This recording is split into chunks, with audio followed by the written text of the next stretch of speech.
할렐루야. 네, 오늘 참 좋은 날입니다. 하나님은 항상 우리가 드리는 예배를 가장 기뻐하십니다. 이 시간 우리 예배를 통하여 하나님께는 기쁨이요 영광이 되어지고 우리 모두는 하나님이 예배 놓으신 그 은혜와 은총을 충만히 받아서 한 주간도 일상 속에서 하나님의 나라를 침노하고 또 영원한 하나님의 나라를 소망하며 하나님의 나라의 그 복을 많은 사람들에게 나누며 살아가는 복된 행복한 한 주간이 다 되시기를 주의 이름으로 축원합니다. 겨울의 문턱에 한 걸음 더 다가왔습니다. 올 겨울은 그렇게 지금까지는 춥게 느껴지는 않지만 그래도 겨울은 겨울인지라 겨울이 우리의 삶의 자리에 파고들 것입니다. 겨울을 보낼 때마다 늘 느끼지만은 같은 겨울을 보내면서도 어떤 사람은 이 겨울이 더 없는 행복한 시간을 보내는 겨울의 시간이 있는가 하면 똑같은 겨울을 보내면서 이 겨울이야말로 더없이 고통 속에 겨울을 보내는 사람도 있습니다. 특별히 경제적으로 어려운 사람은 대체적으로 이 겨울 보내기가 더 힘들죠. 또 경제적인 여유가 있는 사람은 이 겨울은 나름대로 더 한가하게, 더 여유롭게 보내는 것이 겨울이 아닌가 하는 생각을 가져봅니다. 이 겨울을 접할 즈음에 우리는 교회력에 따라서 대림절을 맞이합니다. 이 대림절은 오시는 주님을 기다리며 또 준비하는 기간이죠. 또 절기적으로 성탄절을 앞두고 있기 때문에 성탄절 4주 전부터 우리는 대림절을 시작합니다. 구약시대는 초림하여 오실 예수님을 기다렸다면 신약시대를 살아가는 우리 모두는 이제 재림하여 오실 예수님을 기다리는 삶을 우리는 살아가고 있습니다. 예수님이 재림하여 오실 때에 이 세상에는 두 종류의 사람으로 나누어집니다. 예수님이 재림하여 오실 때 어떤 사람은 주님으로 인하여 더없이 기쁘고 감사하고 주님으로 인하여 혼인잔치에 참여하여서 새하늘과 새 땅에 영원한 하나님의 나라에 임하는 사람이 있는가 하면은 주님이 재림하여 오시는 그날에 주님으로부터 책망받고 또 영원한 심판의 자리에 머무는 사람도 있다는 것입니다. 하나님은 우리 모두가 주님이 재림하여 오시는 그날에 우리 가운데는 한 사람도 책망받고 또한 영벌에 떨어지는 심판의 대상이 아니라 우리 모두가 다 칭찬받고 주님으로부터 예배 놓으신 그 상급받고 영원한 생명에 참여함을 받는 우리 모두가 다 되기를 하나님은 원하고 있습니다. 우리 모두가 책망받지 않고 주님으로부터 칭찬받고 하나님이 예배 놓으신 그 천국에 임하기 위해서는 우리는 어떠한 삶을 살아야 합니까? 하나님은 오늘 성경 본문 39절을 통하여 먼저 깨달으라고 말씀하고 있습니다. 39절 우리 같이 한번 읽어봅시다. 시작. 홍수가 나서 그들을 다 멸하기까지 깨닫지 못하였으니 인자의 임함도 이와 같으리라. 아멘. 자, 오늘 본문 마태복음 24장 36절은 이렇게 시작하고 있습니다. 그러나 그 날과 그때는 아무도 모르나니 하늘의 천사들도 아들도 모르고 오직 아버지만 아시느니라 라고 말씀하고 있습니다. 여기서 말하는 그 날과 그때는 예수님께서 재림하여 오시는 날을 말씀하고 있습니다.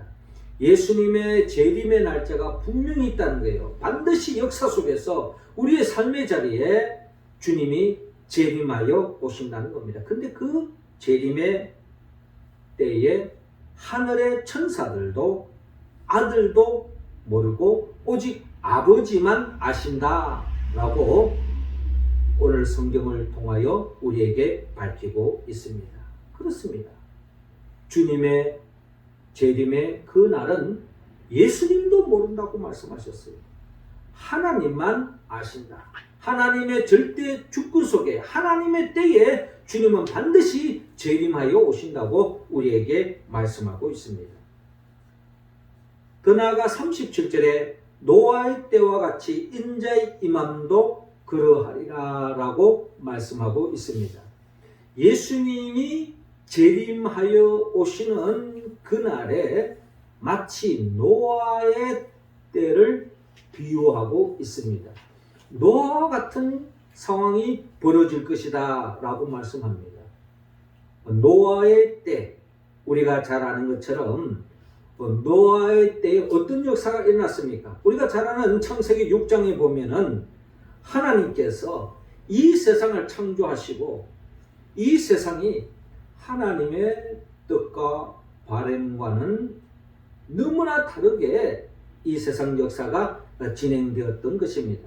창세기 6장 5절에 의하면 여호와께서 사람의 죄악이 땅에 가득함과 그의 마음으로 생각하는 모든 계획이 항상 악할 뿐임을 보시고 땅 위에 사람 지었었음을 한탄하사 마음에 근심하시고 내가 창조한 사람을 내가 지면에서 썰어버리되 사람으로부터 가축과 기는 것과 공중의 새까지 그러하리니 이는 내가 그것들을 지었음을 한탄함이니라 라고 말씀하고 있습니다. 그러니까 하나님께서 이 세상을 창조하는 목적과는 너무나 다르게 진행된 이유가 뭡니까? 사람이 죄를 지었다는 겁니다. 하나님의 뜻과 동떨어진 하나님의 뜻을 거스리는 죄악의 길로 갔기 때문에 하나님이 인간을 창조하신 것을 후회하신 거예요. 한탄하신 거예요. 그 결과 하나님은 이 세상에 물로 심판에 이르게 된 것입니다. 자, 노아의 때라고 하는 것은 하나님이 물로 심판할 때를 말하고 있습니다. 자, 노아의 때에 하나님이 심판하는데 누가 그 심판의 대상이 되었습니까? 죄에 빠져 있는 사람, 죄에 물들어져 있는 사람, 죄에 빠져서 허우적거리고 있는 사람들, 이 사람들은 결국 노아의 때에 물의 심판의 대상이 되고 말았습니다. 그런데 우리가 잘 알듯이 그 노아의 때에, 그 같은 그 때에 구원받는 사람이 있었습니다. 누가 구원받았습니까? 노아와 그의 가족, 또 노아의 그 가정을 통해서 방주에 들어갔던 모든 피조물들은 살 길이 열렸던 것을 바라볼 수가 있습니다. 자, 우리는 여기에서 홍수전에 노아가 방주에 들어가던 날까지 사람들이 먹고 마시고 장가들고 시집가고 있었으면서 홍수가 나서 그들은 다 멸하기까지 깨닫지 못하였으니 인자의 임함도 이와 같으리라 라고 말씀하셨는데요. 이 말씀의 의미는 바로 홍수로 인하여 물의 심판이 임할 때까지 죄에 빠진 사람은 그 죄의 결과는 하나님의 심판이 임한다는 것을 깨닫지 못했다는 것입니다. 아니, 깨달았음에도 불구하고 그것을 인지하지 않고 또 그 심각성을 가슴에 품지 않고 그냥 한쪽 귀로 듣고 한쪽 귀로 흘려버려요. 왜 그랬을까요? 이 죄악된 세상에 죄를 짓고 살아가는 그 삶이 너무나도 재밌다는 겁니다. 그 쾌락에 푹 빠진 그 순간 그 죄의 심각성, 죄의 싹슨 사망이요 심판인데 그것을 망각한 채 살아가고 있었다라는 것입니다. 이솝 우화에 보면은 이런 이야기가 있습니다. 파리들이 달콤한 냄새를 맡고 꿀단지에 몰려들기 시작했습니다. 이 꿀단지의 이 꿀이 얼마나 달콤한지 이 파리떼들이 이 꿀단지의 꿀을 마음껏 먹고 있었습니다. 그런데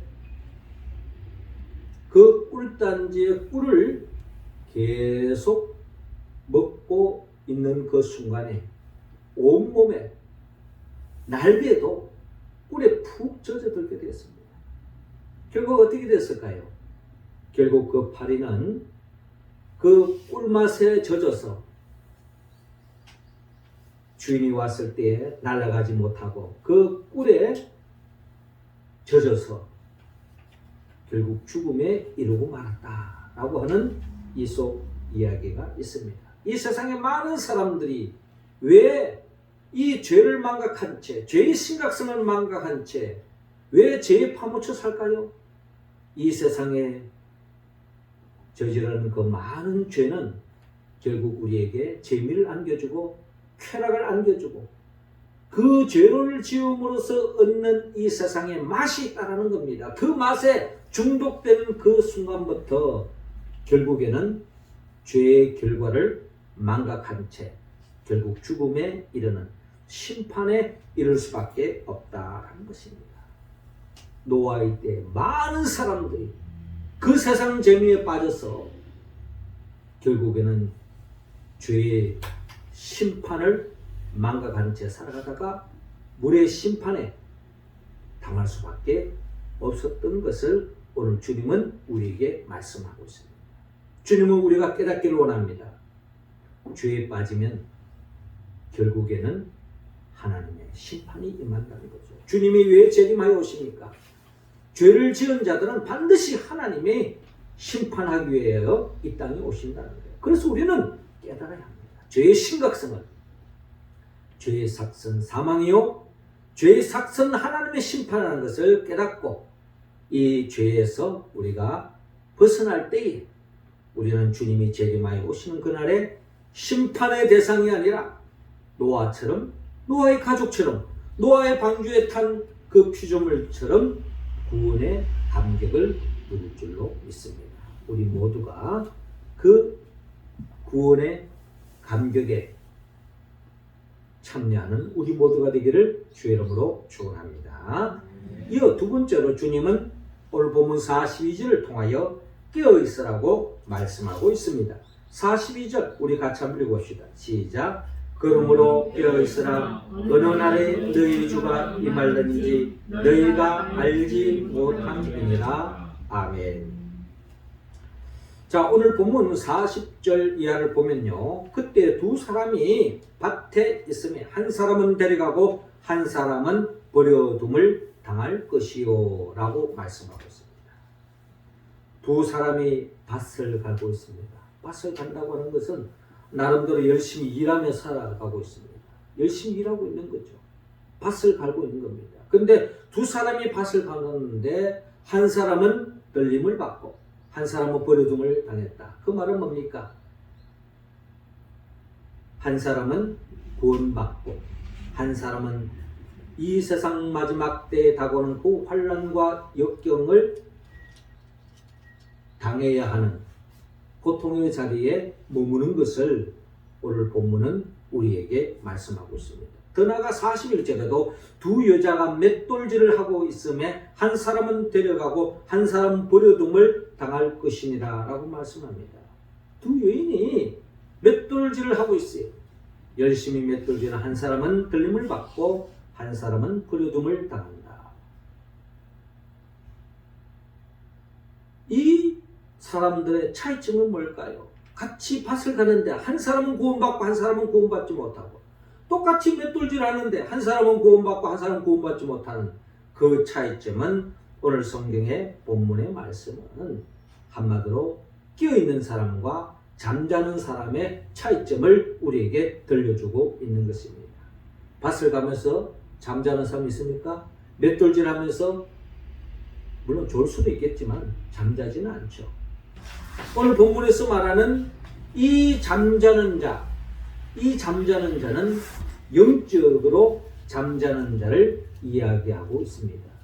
영적으로 잠자는 사람, 영적인 잠에 들어있는 사람, 깨어있지 못한 사람, 이런 사람들은 결국 버림을 당한다는 것입니다.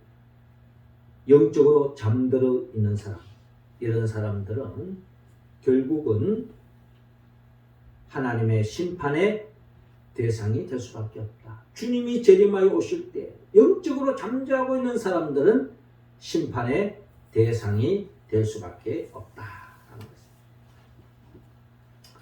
우리가 잘 아는 기독교 역사의 대신학자라고 할 수 있는 이 어거스틴은 그는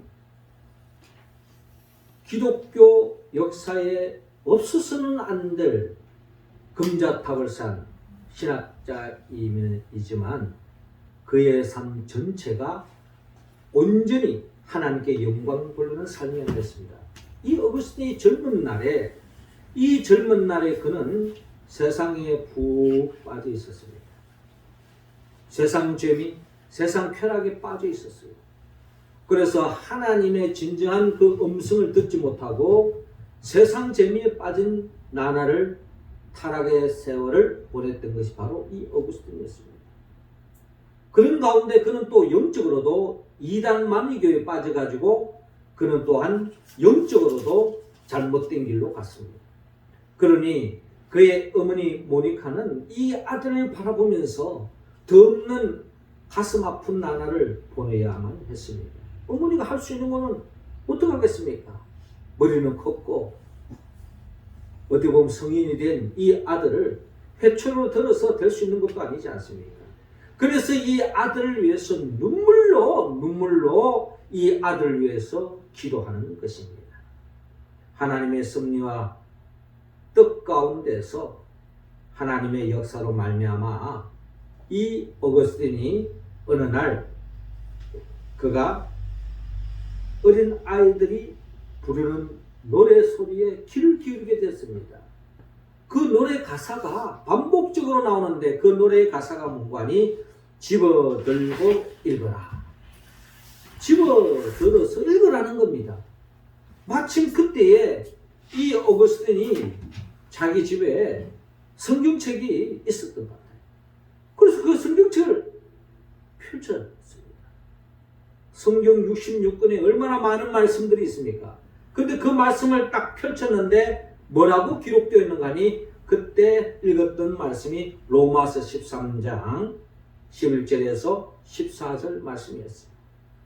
또한 너희가 이 시기를 알거니와 자다가 깰 때가 벌써 되었으니 이는 이제 우리의 구원이 처음 믿을 때보다 가까웠습니다.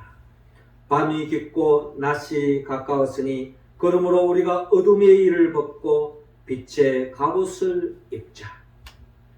낮에와 같이 단정히 행하고 방탕하거나 술 취하지 말며 음란하거나 호색하지 말며 다투거나 쉬게 하지 말고 오직 주 예수 그리스도로 옷 입고 정욕을 위하여 육신의 일을 도모하지 말라 하는 이 말씀을 읽은 거예요.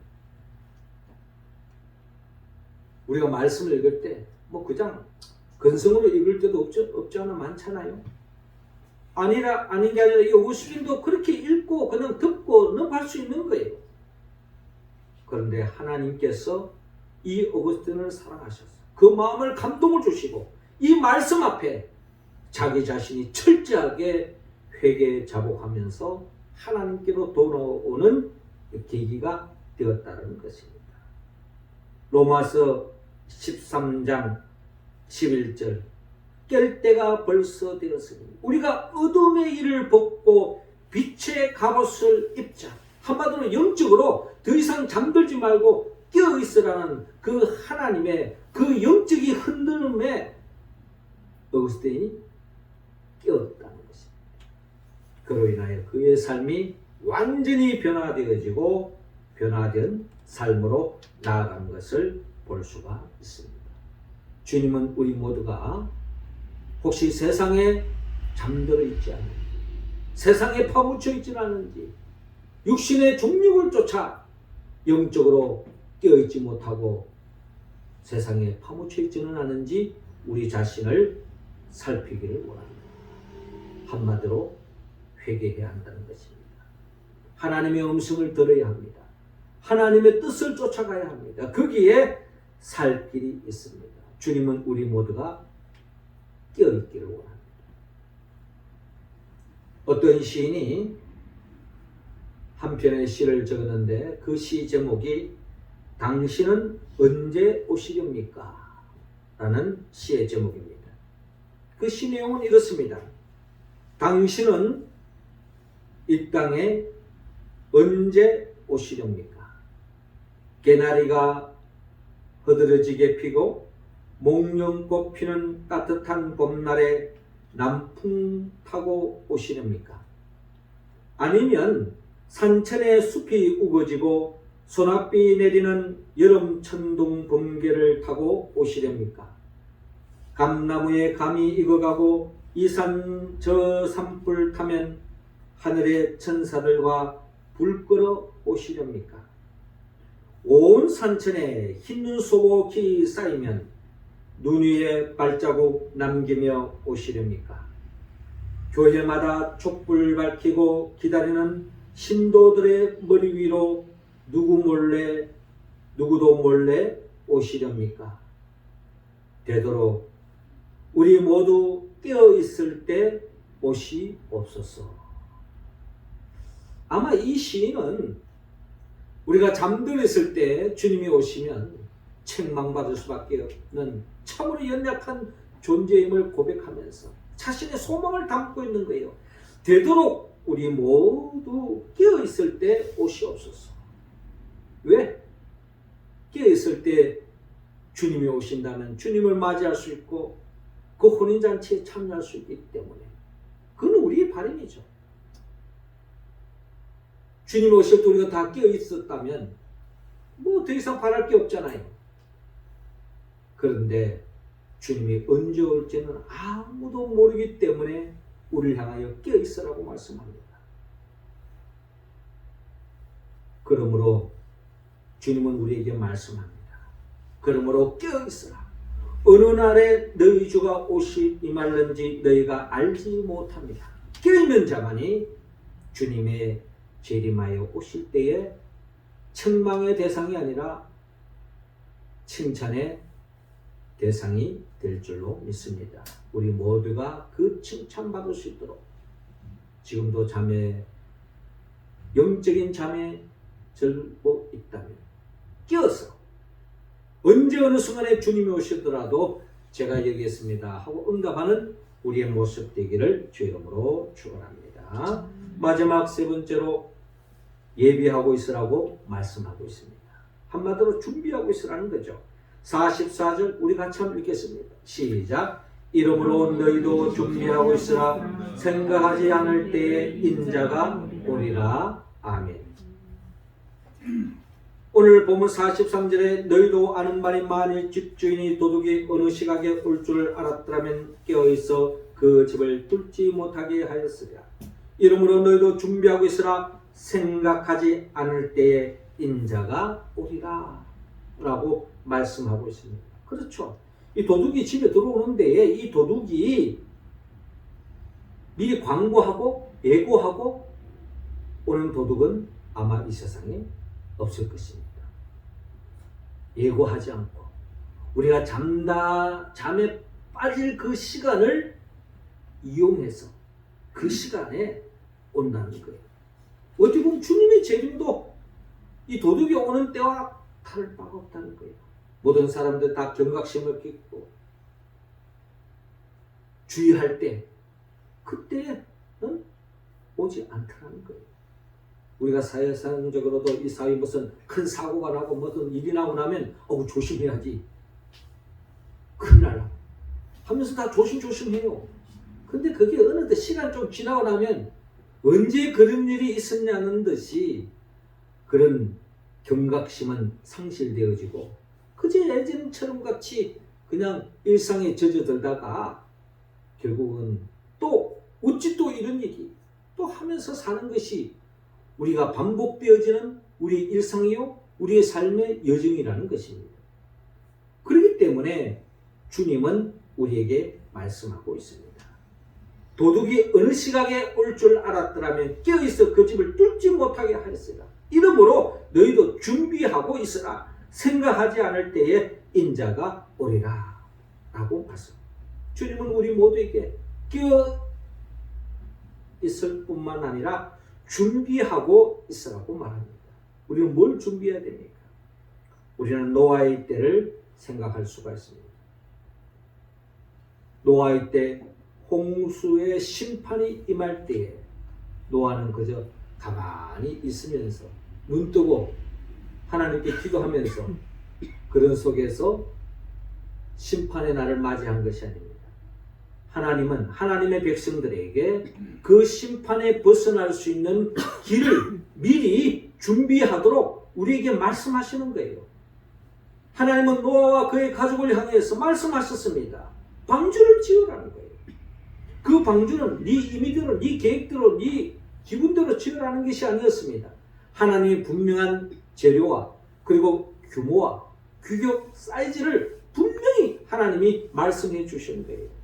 그래서 노아는 하나님이 말씀하시는 대로 그대로 그 재료를 가지고 그 규격대로 말씀대로 그대로 순종했던 것입니다. 그 순종의 결과는 결국 노아의 방주를 만들고서 물의 심판이 임할 때에 그 방주에 들어간 모든 자는 구원을 받았던 것처럼 우리가 이 마지막 때에 우리가 준비할 그 방주는 멀리지 않습니다. 우리가 매일 성경을 읽을 때 또 하나님 말씀을 들을 때 그 말씀 속에 내게 다가오는 그 하나님의 그 세미한 그 음성대로 그 말씀대로 우리가 삶으로 옮길 때 그런 삶들이 결국 하나님의 구원에 이르는 삶으로 연결되어진다는 것입니다.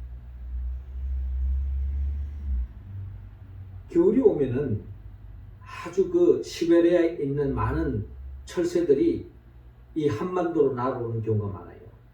우리로서는 이 겨울에, 이 추운 겨울에 무슨 이 추위를 피해서 여기 온단 말이냐라고 생각이 들지만 그 시베리아 그 동토에 비해 본다면 이 한반도는 나름대로 비교했을 때 따뜻한 곳입니다.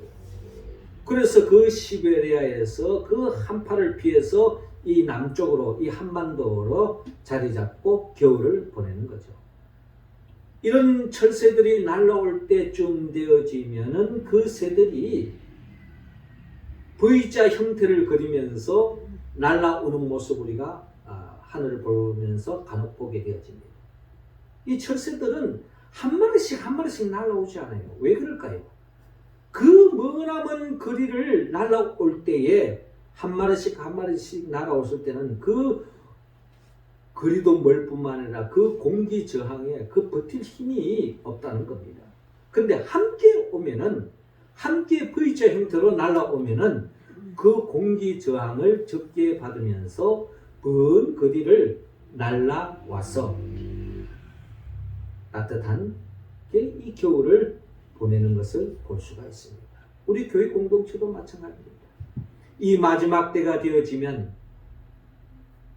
이 세상에 하나님의 말씀대로 살기는 너무나도 어려운 시대에 우리는 직면하게 되어집니다. 그러기에 주님은 우리 모두를 이 교회라고 하는 공동체로 우리를 불러주신 것입니다. 교회가 왜 중요합니까? 혼자 예수 믿고 천국 갈 수도 있습니다. 그러나 우리 교회로 불러주신 이유는 우리의 신앙 또한 때로는 신바람 나서 신앙생활 할 때도 있지만 때로는 시험에 들어서 절망하고 좌절할 때도 있다는 겁니다. 그럴 때 우리는 서로를 붙잡아주고 지탱해주고 기도해주고 중보해주고 서로 힘이 되어질 때에 우리는 함께 그 천국에 이룰 수 있도록 하기 위해서 주님은 우리를 불러주신 줄로 믿습니다. 서로를 위해서 기도하고 서로 힘이 되어주고 서로 연락할 때 때로는 잘못된 길로 갔을 때에 충고도 해주고 그럼에도 불구하고 엉뚱한 길로 갔을 때 마치 아들 어거스틴을 위해서 기도했던 그 모니카, 그 어머니 심정으로 계속 기도하여서 결국은 함께 깨어서 구원의 반열에 이르는 우리 모습이 다 되기를 주님은 원하고 있습니다. 이러므로 너희도 준비하고 있으라. 생각하지 않은 때에 인자가 오리라 말씀하고 있습니다. 그렇습니다. 사랑하는 성도 여러분, 주님은 반드시 재림하여 오십니다. 주님은 이 재림 때 한 사람도 책망의 대상이 아니라 구원의 대상이 다 되기를 원합니다. 그러기 위해서는 우리는 죄의 심각성을 깨달아야 합니다. 그리고 영적으로 깨어 있어야 합니다. 그리고 마치 노아가 방주를 준비했던 것처럼, 방주를 예비했던 것처럼 우리도 늘 하나님의 말씀으로 무장하고 주님의 교회를 든든히 세워가고 서로를 위해서 사랑하고 말씀 지키고 나아갈 때에 우리 모두는 주님이 재림하여 오시는 그날에 칭찬받고 구원받는 우리의 모습이 될 줄로 믿습니다. 자, 그런데 우리가 어떻게 이 말씀에 응답할 수 있느냐는 거죠. 하나님의 말씀은 우리 힘과 의지로는 부족합니다. 우리는 전적으로 성령님이 도와주지 않으면 하나님의 말씀대로 살 수 없는 연약한 존재라는 것입니다. 성령은 예수 그리스도의 영입니다. 예수님이 누구입니까? 예수님은 말씀으로 천지 만물을 창조하신 분이에요. 예수님은 이 창조된 세상 속에 우리 모두가 매일매일 하나님의 나라를 누리면서 덧없는 행복을 만끽하며 영원히 살기를 원했는데 인간이 죄를 지음으로 말미암아 그 복을 차버렸잖아요. 그런데 주님이 그 복을 다시 되찾아주기 위해서, 안겨주기 위해서 친히 인간의 몸으로 오셔서 우리 모든 죄를 대신 짊어지고 십자가에 못 박혀 죽으신 것입니다. 예수님은 죽은 자 가운데 3일 만에 부활하셨어요. 부활의 첫 열매가 됐습니다. 우리도 그 생명에 참여할 수 있게 됐다는 것입니다.